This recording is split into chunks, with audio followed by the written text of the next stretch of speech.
Have you ever wondered what games you should keep or you should lose? Find out here at Purge Reviews. Have you ever wondered what games you should sell or you should use?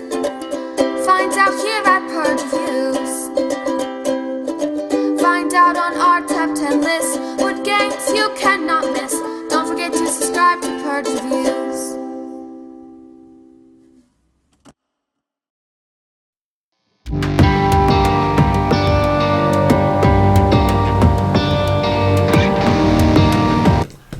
Every once in a while, a Viking game comes out, and our interest is piqued.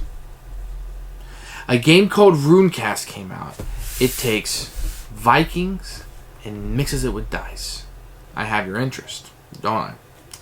Now imagine taking this game that's combined dice and Vikings and put them together. And it's taken out mitigation of dice, fun, and decisions. And that's what you're left. And this ball is called Runecast. It is what some people think of when they think of Kickstarter games. A game that needed more plays, that needed more polish. Somebody behind it saying, this needs more work. Because what you have here is good. And Runecast needs somebody to pick it up and make it better. Now, if you bought Runecast like I did, I don't want to buy a second edition. I just don't want to. Because it missed so heavily, now I don't have that trust any longer. And that's tough, because sometimes you release a game and it just, when people start playing it isn't what you thought it would be, and it sucks. And I feel like Runecast is that. It was intended to be something else. They had hoped it would be something else, and it didn't live up to perhaps what they hoped it would be.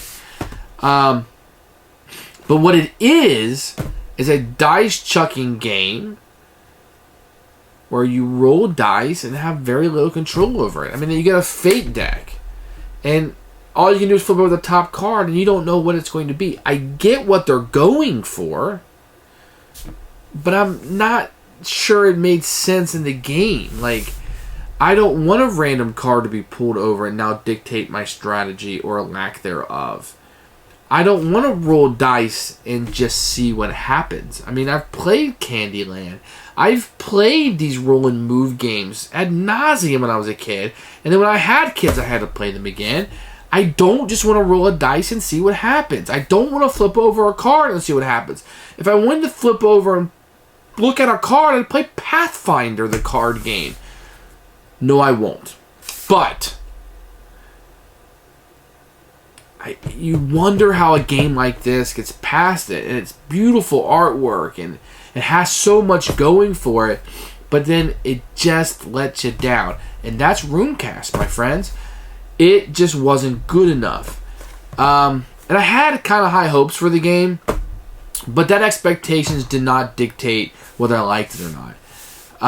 It's a cooperative game, but you're all kind of doing your own thing. I'm not really sure the integration is there. Like in Pandemic, I feel like we're all in this together. And this one, I'm like, well, I'm going to fight. Now you roll your dice and see what happens. I guess you fight. Okay, you roll your dice, see what happens. I guess you fight. Lacks decision making, lacks meaning to your decisions. What you do have, the roll of the dice is going to dictate the majority of what you do, and the rest of it's dictated by your random flipping of a card of the fate deck. The boards, the tiles you flip over, some are increasingly harder than the others, and the rule book is just a mess. This is a game I'm going to recommend you just to skip entirely, and I hate to say that. Independent publisher also. I just hate to say it, but the game is pretty much unplayable the way that it sits. Maybe there's some variants or some fixes online. I don't do that with my games. There's just too many to play. I don't have time to fix a game with the internet. If I really like a theme or something, maybe I'd go to that extreme, but I can't think of a game I've ever done that with. I don't even go and look at like solo player variants very much and that kind of thing. I can't think of any time I've ever done it. Maybe once, but I couldn't tell you when it was. This is an absolute miss, hard pass, hard purge. It will be gone. Not a good endeavor. Let's take a look at the components here for Runecast. You're going to get some death tokens, and these are not really shuffle or anything. They just kind of sit there. You give them up when you die, but they're fairly good quality. You're going to get dice, and you get a number of these, and that's engraved in there. 3 possible different sizes. You have the snake, you have the hammer, and the tree, and they're on different sides. And you're going to get a number of these on any given turn, and you're going to have 6, and they're going to roll fairly well. I actually like these dice, so these are good dice. You're going to get fate cards, which are really thin, and they're going to have very confusing things that are not, and to me they were confusing, and they're not listed anywhere in the rule book. So here is a shield. All snake results are hammers. That's great. Here is a weapon. You get 1 dice to your pool, and then this is how many uses you get with it before it is destroyed. You're going to get a number of those cards. You're going to have some Loki cards, which are the same, not very good quality, and they're going to have letters on them. Very generic, and these letters will correspond to the letters on this randomized player board. So you're going to get 3 letters, and then let's say you took damage, you would match that up to the character that has these 3 letters. And that's what the Loki cards do. And then you're going to have this thick cardboard, which would be a little cheaper on this, a little better quality with the cards, but this is a tracker because it just kind of sits there and doesn't do anything. And you're going to have these boards that are double-sided, which represent different areas that you're going to go to. The artwork is fantastic on this. Really all that matters, though, is the health track.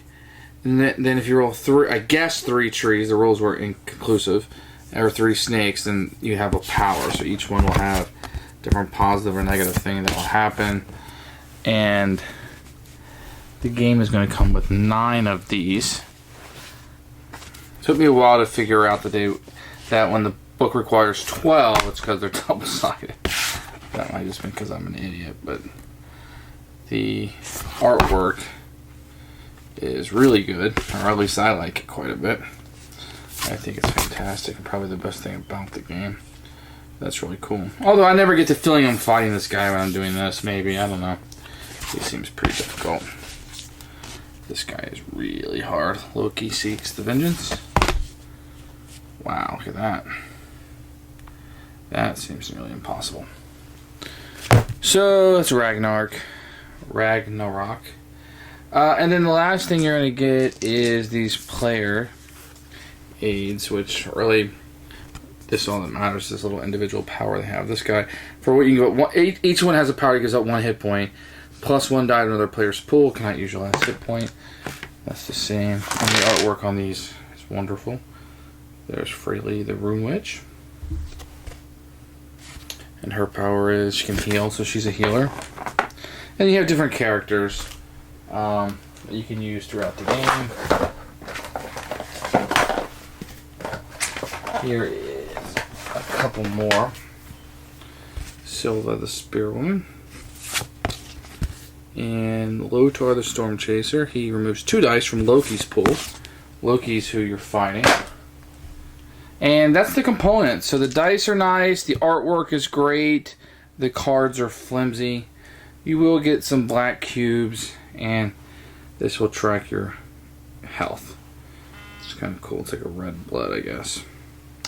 So that is the components. The rulebook is a mess. I hate to say it. It's just hard to play this game and understand. I mean, I need components listed. I need a setup. I need to know how to play the game, and I don't get that from this.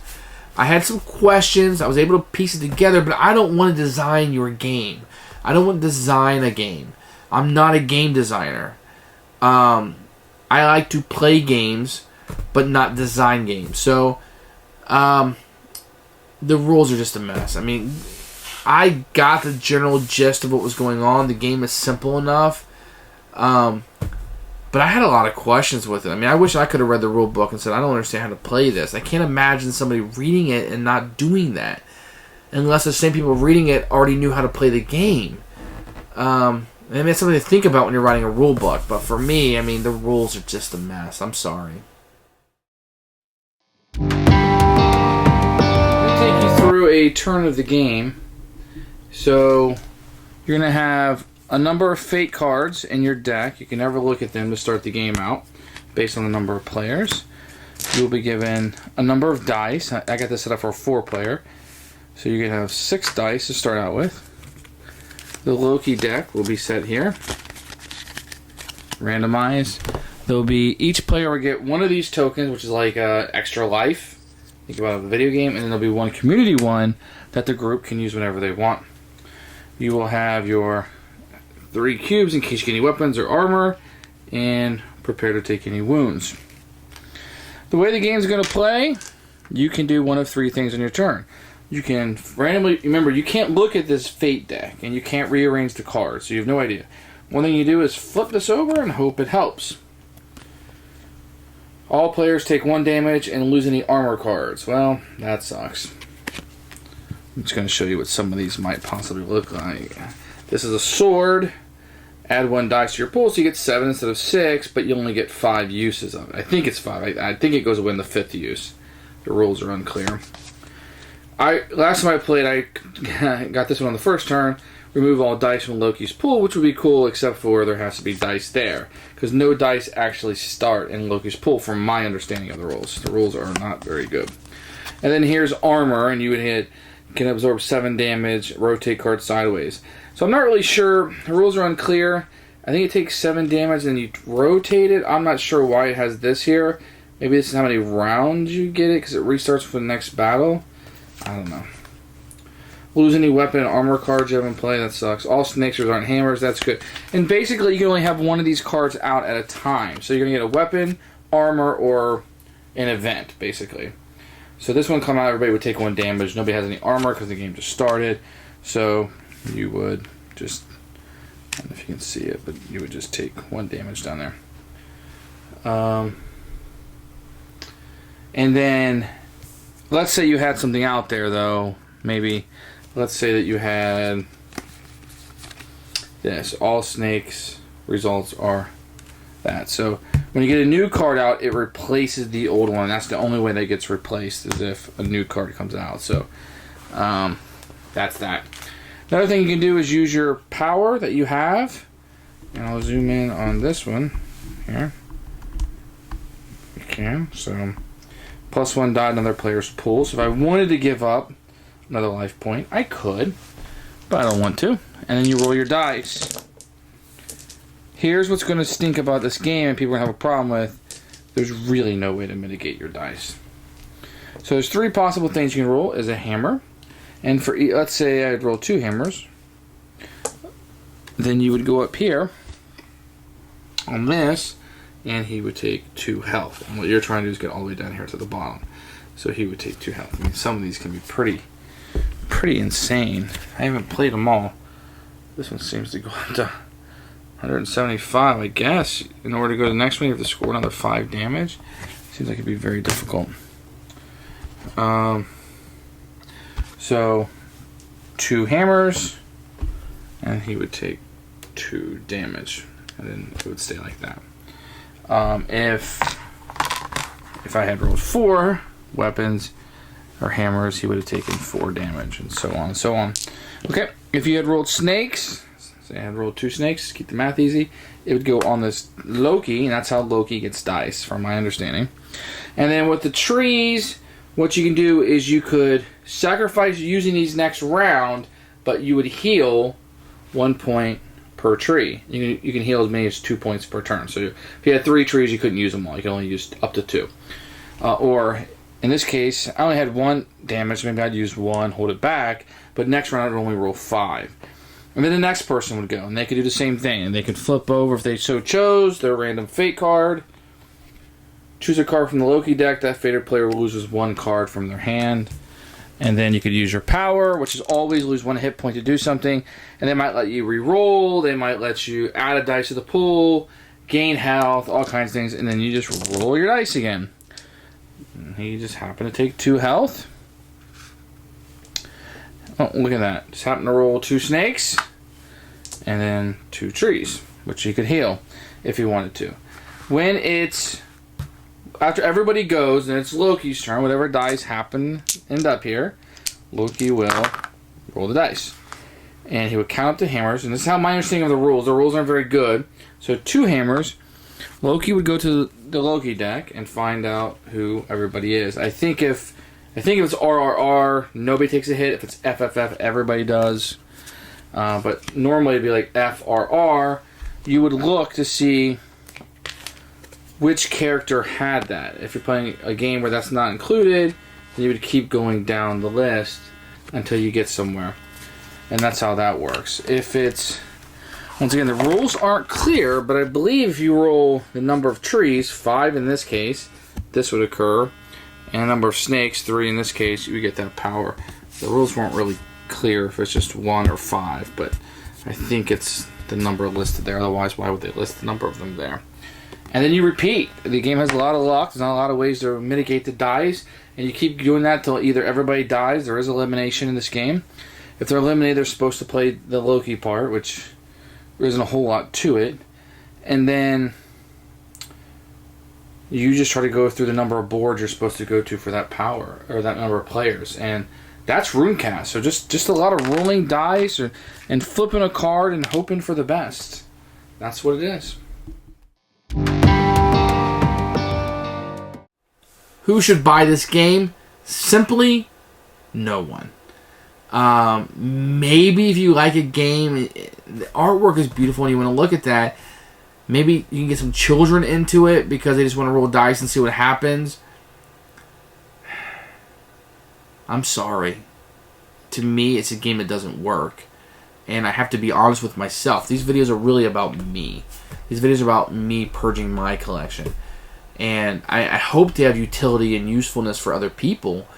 But at the end of the day, I mean, I got to be honest with myself, and I can't recommend this to anybody. I wouldn't even say take up your con time trying this out. I mean, if you're just really into this game and you want to check it out and try it, so be it. That's on you.